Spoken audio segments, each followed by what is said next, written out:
A lo largo de la historia de la Tierra, han existido algunos cambios climáticos que han desequilibrado los diferentes ecosistemas. Pese a que a lo largo del tiempo, estos sucesos han ocurrido de manera natural, desde que apareció el hombre, los cambios ambientales han llegado a alcanzar niveles alarmantes.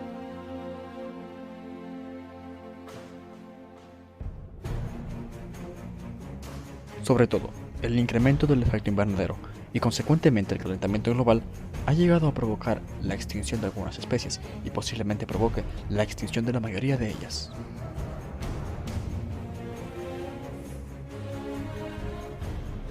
La capa de ozono, aquella que nos protege de la radiación solar, misma que ha permitido la existencia de la vida, ha sufrido constantes alteraciones, producto de nuestras acciones. Por esto, los intentos de mantener la competitividad de producción y el desarrollo económico de diferentes países pueden llegar a ser un riesgo para el ambiente, y a costa del beneficio de pocos, se perpetúa la destrucción de nuestro hogar.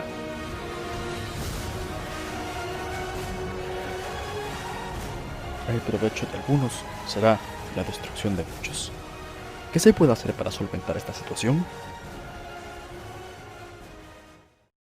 Desde los 70, el grosor de la capa de ozono ha disminuido, producto de las contaminaciones provocadas a inicios de la revolución industrial. Para solventar esta problemática se necesita la disminución de los gases contaminantes como lo son los clorofluorocarbonados, el dióxido de carbono, dióxido de sodio y el metano. La capa de ozono, la cual forma una pequeña parte de la atmósfera, es aquella que nos protege de la radiación o los rayos ultravioletas emanados por el sol. Esta capa está compuesta, como su nombre lo dice, por 3 moléculas de oxígeno, las cuales están unidas mediante enlaces covalentes. A pesar de que esta capa se extienda a lo largo de 15 a 30 kilómetros, algunos factores pueden generar un desgaste en ella. Pueden ser ya sean naturales, como las explosiones volcánicas, o antrópicos, los cuales explicaré más adelante. Nuestra investigación se ha centrado en la principal pregunta: ¿cuáles fueron los inicios de esta problemática y cómo podemos enmendarla? Para conceptualizar, el agujero de la capa de ozono es el adelgazamiento del grosor de la misma ya mencionada. Y como lo dije antes, existen algunos factores que provocan el incremento de este fenómeno. Cabe destacar que la degradación de la capa de ozono es un proceso natural, el cual nosotros, al contaminar, lo aceleramos de forma abrupta. Por ello, se puede decir que el principal factor para que este fenómeno ocurra es la contaminación de manera antropogénica. Una de estas contaminaciones es la emanación de los gases que yo ya mencioné anteriormente, los cuales son producto de la industrialización. Un claro ejemplo de esto son los clorofluorocarbonados, los cuales se utilizan en la industria como refrigerantes, y estos fueron inventados para facilitar la vida de las personas. El proceso natural de la degradación de la capa de ozono se da cuando en los largos y oscuros inviernos en el Ártico se crea un vórtice polar debido a los fuertes vientos y temperaturas.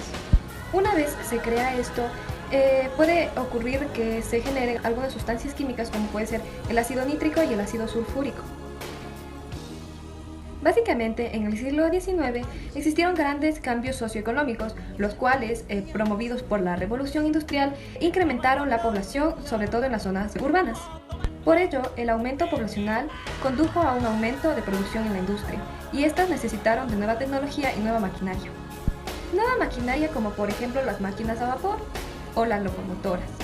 Una evidencia de esto son las burbujas encontradas en algunos de los glaciales, ya que estas contienen las mismas composiciones químicas de los gases emitidos en la revolución industrial.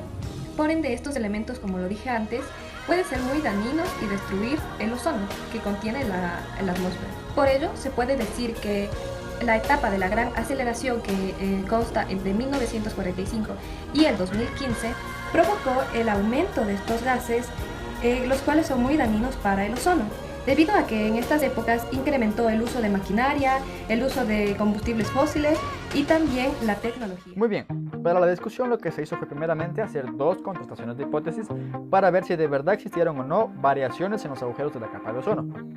En la primera parte lo que hicimos fue contrastar de si existieron o no variaciones durante el siglo XX y XXI. Para ello primero comprobamos de que nuestros datos provenían de una distribución normal y que sus varianzas eran iguales. Sabiendo esto, seleccionamos un estadístico de contraste de test students para 2 poblaciones con varianzas desconocidas pero iguales. Al aplicar este contraste, vimos que tuvimos un p-value de 0.7, lo que nos dice que no existió una variación significativa entre el siglo XX y XXI. Muy bien, entonces, al ver que no existían variaciones significativas en los agujeros de la capa de ozono durante el siglo XX y XXI, se procedió a una segunda fase de contrastación para comprobar si de verdad existían variaciones, ya no entre siglos, sino entre décadas. Entonces escogimos la década de los 80, 90, 2000 y 2010. Para ello, para contrastar si de verdad existía una variación entre las medias de agujeros, usamos una prueba, un test Tukey, en la que se observó que realmente existían variaciones entre décadas, especialmente entre la década de los 80-90 y la década de los 80 y los 2000, siendo la de los 80 y 2000 la más significativa porque se obtuvo un valor de 0.003, haciendo destacar que existía una mayor diferencia entre estas dos décadas. Muy bien, entonces, una vez que supimos que de verdad existían variaciones en la capa de ozono entre décadas, lo que se procedió fue buscar un modelo de regresión el cual permite representar de mejor manera la variabilidad que tiene los agujeros de la capa de ozono a lo largo del tiempo. Muy bien, para esto se probó diferentes modelos, entre los cuales se hizo un modelo de regresión lineal, un modelo cuadrático, un modelo en bloques y un modelo de regresión múltiple en el que se buscó representar la variación de los agujeros de la capa de ozono usando las variables concentración de ozono y concentración de metano en la atmósfera. Perfecto. Para esto, el mejor modelo que se obtuvo se muestra a continuación, es el siguiente, donde Y es el área máxima de los agujeros, beta es la concentración mínima de ozono en la capa y Z es la concentración de metano en la atmósfera a lo largo del tiempo. Bueno, entonces a través de los cálculos realizados en el software R, se pudo notar que todos los coeficientes para este caso son significativos para el modelo. Asimismo que el R cuadrado ajustado obtenido para el modelo fue de 0.67, es decir que el 67% de la variabilidad de nuestros datos estaba explicada por este modelo. Se podría decir que el modelo es aproximado a un buen modelo. Muy bien, entonces, para poder decir de que este modelo era el mejor y más apropiado para poder representar la variabilidad de los datos, lo que se hizo fue aplicar los 4 supuestos de hipótesis al modelo. Entonces, al momento de aplicar el primer supuesto de normalidad, se vio la siguiente gráfica, que se muestra a continuación, en la que la mayoría de los datos cumplen aparentemente con la normalidad. Pero para afirmar este supuesto, lo que se hizo también fue aplicar una prueba analítica Zafiro Test en la que se obtuvo un p-value de 0.297. Esto afirma que realmente nuestros datos provienen de una distribución normal. Muy bien, entonces para el segundo supuesto, que es el supuesto de homoelasticidad de varianzas, se aplicó tanto un test gráfico que se muestra a continuación y un test analítico que fue el test de Bartlett. El mismo mostró un p-value de 0.37, lo que nos dice que realmente las varianzas para estos datos son constantes. Bueno, para el tercer supuesto, que es el supuesto de independencia de residuos, se aplicó solo un análisis gráfico que se muestra a continuación. Este análisis realmente no muestra que existe relación entre ellos, entonces decimos que sí existe independencia de residuos. Y finalmente, para la linealidad de residuos, también se aplicó un contraste gráfico en el que se puede observar claramente de que todos los datos se encuentran dentro de los márgenes de aceptación. Para finalizar, los responsables del rompimiento de las moléculas de ozono presente en la estratosfera son los gases nocivos como el dióxido de carbono, clorofluorocarbonados, metano, entre otros. A su vez, la emisión de estos gases está presente desde los inicios o desde la primera revolución industrial. En la investigación con respecto al contraste entre la media del área de los agujeros de la capa de ozono entre el siglo XX y el siglo XXI, mediante el empleo del software RStudio, se concluyó que han sido las mismas. Sin embargo, al realizar el análisis entre las medias de las décadas, estas arrojaron datos muy significativos, que a su vez muestran variaciones. Es así que la mayor diferencia es entre la década de los 90 y la de los 2000.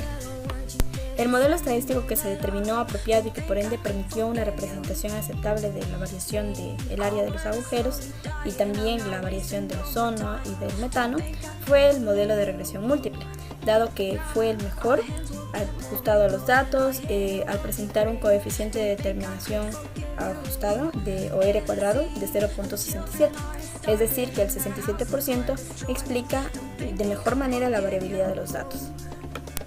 Las medidas establecidas para disminuir la concentración excesiva de estos gases son la creación de tecnologías innovadoras y sostenibles que a su vez permitan el desarrollo y el empleo de energías limpias y por ende también concientizar sobre la reducción de artículos que liberan estos gases. Por último, se evidencia la variación que ha tenido el agujero de la capa en el tiempo y el efecto de los protocolos o acuerdos para la disminución de los gases.